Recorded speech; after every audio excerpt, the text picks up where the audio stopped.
ان الحمد للہ نحمدہ ونصلی علی رسولہ الکریم اما بعد فاعوذ باللہ السمیع العلیم من الشیطان الرجیم من حمزہ ونفخہ ونفثہ بسم اللہ الرحمن الرحیم۔ اکثر گھروں میں چوریاں ہو جاتی ہیں اور پھر اس کا الزام جو ہے گھر میں ہی کسی فرد پہ لگتا ہے، وہ اپنی صفائیاں دیتا رہتا ہے اور غلط فہمیاں پیدا ہو جاتی ہیں، رشتوں میں دراڑیں پڑ جاتی ہیں، لڑائیاں ہوتی ہیں، بلکہ نوبت جو ہے وہ طلاقوں تک بھی چلی جاتی ہے۔ اور یہی شیطان کا مقصد ہوتا ہے، رشتہ داریاں توڑنا، تعلقات خراب کرنا، غلط فہمی پیدا کرنا۔ اکثر لوگ جو ہے نا، بہت سارے لوگ اس کو تسلیم نہیں کرتے، بڑے بڑے مفتی، بڑے بڑے علماء کرام، شیوخ الحدیث، وہ کہتے ہیں یہ ویسے ہی ہے، لوگوں نے بنائی ہوئی باتیں ہیں، عملوں نے، ایسا کوئی معاملہ نہیں ہے۔ جبکہ امر واقعہ یہ ہے کہ ایسا ہوتا ہے، جنات گھروں سے چوری کرتے ہیں، پیسے بھی چوری کرتے ہیں اور چیزیں بھی وہ آگے پیچھے کرتے ہیں۔ اس کا واضح ثبوت جو ہے وہ نبی اکرم صلی اللہ علیہ وسلم کے دور سے بھی ملتا ہے۔ سیدنا ابو ہریرہ رضی اللہ تعالیٰ عنہ کی نبی پاک صلی اللہ علیہ وسلم نے ڈیوٹی لگائی تھی مال غنیمت پر۔ عام لوگ اس حدیث کو جانتے ہیں، سن رکھی ہے، سمجھتے ہیں، اور وہ بات یہاں سے شروع ہوئی تھی کہ ابو ہریرہ رضی اللہ تعالیٰ عنہ ایک دن اللہ کے رسول کے پاس حاضر ہوئے، آپ کی خدمت میں حاضر ہو کے عرض کی، یا رسول اللہ، میں پہرا تو ٹھیک دے رہا ہوں، لیکن معاملہ یہ ہے، میری سمجھ میں بات نہیں آ رہی، مال جو ہے وہ دن بدن کم ہو رہا ہے، مال گھٹ رہا ہے، کم ہو رہا ہے، تو میرے سمجھ نہیں آ رہی۔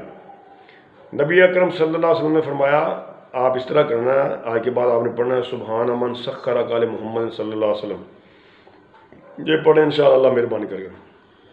ابو ہریرہ رضی اللہ تعالیٰ عنہ نے یہ پڑھنا شروع کیا تو دیکھتے ہیں کہ ایک دن رات کو ایک آدمی آیا، اس نے چادر بچھائی اور سامان ڈالنا شروع کر دیا۔ لمبی بات ہے، میں شارٹ کروں گا۔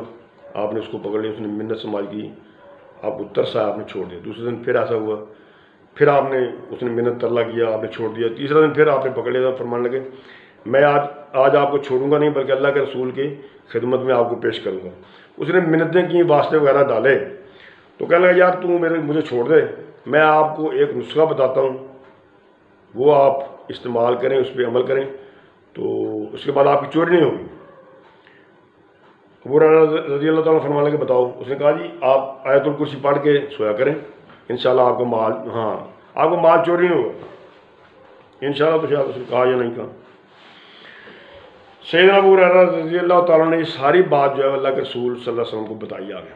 آپ نے فرمایا ابو ہریرہ وہ شیطان تھا، لیکن اس نے بات آپ سے ٹھیک کی ہے، اچھی بات کی ہے، تو اس پہ عمل کیا کرو۔ نمبر 1۔ نمبر 2،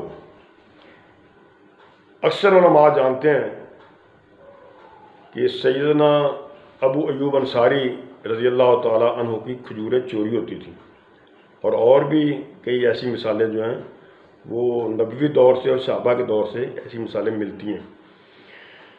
اگلی بات یہ ہے کہ اس وقت دور حاضر میں ایک نہیں کئی کیس، بے شمار کیس میرے پاس ایسے آئے ہیں، بلکہ میرے ایک بڑے پیارے دوست ہیں، میرے جاننے والے ہیں، ان کے ایک عزیز دبئی میں رہتے ہیں، ان کے ساتھ ایسا ہی مسئلہ ہوتا تھا، وہ ایک ہی فلیٹ میں رہتے ہیں، کوئی دوسرے بندے کو ادھر آنا جانا نہیں ہے، ان کے پیسے چوری ہو رہے تھے، بے شمار درہم ان کے چوری ہوئے تھے، وہ بڑے پریشان تھے۔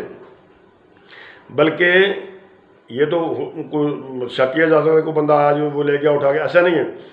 بریف کیس جو ہوتا ہے وہ نمبروں والا وہ ایک بندہ اس میں پیسے رکھتا ہے، اس کو ہی پتہ ہے کہ کون سے نمبر لگانے ہیں، کیسے کھولنا ہے، تو اس میں پیسے رکھتے ہیں۔ جب چیک کرتے ہیں تو اس میں پیسے نہیں ہیں، کم ہیں، نکل گئے ہیں وہ پیسے، وہ کیسے نکلے؟ تو میرے سے انہوں نے رابطہ کیا، میں نے ان کو دم وغیرہ کیا، کچھ ان کو پڑھنے کے لیے بتایا کہ ایسے پڑھا کریں، یہ طریقے بتائے ان کو، ایسے کریں ایسے۔ الحمدللہ ثم الحمدللہ ثم الحمدللہ، اللہ کا شکر ہے 7-8 ماہ ہو گئے ہیں، اللہ کی مہربانی ہے، دوبارہ پھر ایک ڈھیلے کی بھی شکایت نہیں ملی۔ اور اس کے علاوہ ادھر بے شمار ادھر کیس گوجرا میں، ٹوبا ٹیکسن میں، اور بھی کئی جگہ ایسے واقعات پیش ہوئے ہیں، وہ میرے جاننے والے ہیں، ان کے ساتھ بھی ایسے مسئلے ہوئے ہیں، الحمدللہ اللہ کا شکر ہے، اب ٹھیک ہے معاملات۔ تو گزارش کرنے کا مقصد یہ ہے کہ جنات چوری کرتے ہیں، گھروں میں چوری ہوتی ہے، ان کا مقصد یہ ہے کہ لڑائی ہو، دنگا فساد ہو، رشتہ داریاں ٹوٹیں، تعلقات خراب ہوں، غلط فہمی پیدا ہوں۔ تو یہ تو بات یہاں تک ہے، اس کو ماننا چاہیے۔ لوگ کہتے ہیں جی نہیں کدھر ہے جی جن کیسے آ گیا جی، یہ کیسے ہو سکتا ہے جی، کیسے بن گیا جی، ایسے کوئی چوری کر لے، وہ دکھاؤ کدھر ہے مجھے جن۔ بعض لوگ جنات کے وجود کا انکار کر دیتے ہیں، جبکہ اللہ نے قرآن کریم میں ان کے وجود کا ذکر فرمایا ہے۔ نبی پاک صلی اللہ علیہ وسلم نے آپ کی حدیث سے یہ ثابت ہوتا ہے کہ جنات ہیں، ان کا وجود ہے، وہ چلتے پھرتے کھاتے پیتے ہیں، شادی بیاہ بچے سب کچھ سارے معاملات ہیں۔ تو میں یہ کہوں گا کہ آج تو یہ مسئلہ حل ہو گیا ہے، بلکہ سمجھنا اور سمجھانا آسان ہو گیا ہے۔ میں کہتا ہوں جنات نظر نہیں آتے، کرونا کدھر ہے؟ کرونا نظر آتا ہے؟ کرونا بھی نہیں نظر آتا، لیکن پوری دنیا کی اس نے بس کروا دی ہے۔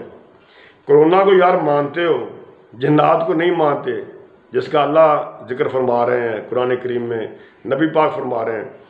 تو آئندہ انشاءاللہ میں ویڈیو میں اس کا علاج کے متعلق بتاؤں گا۔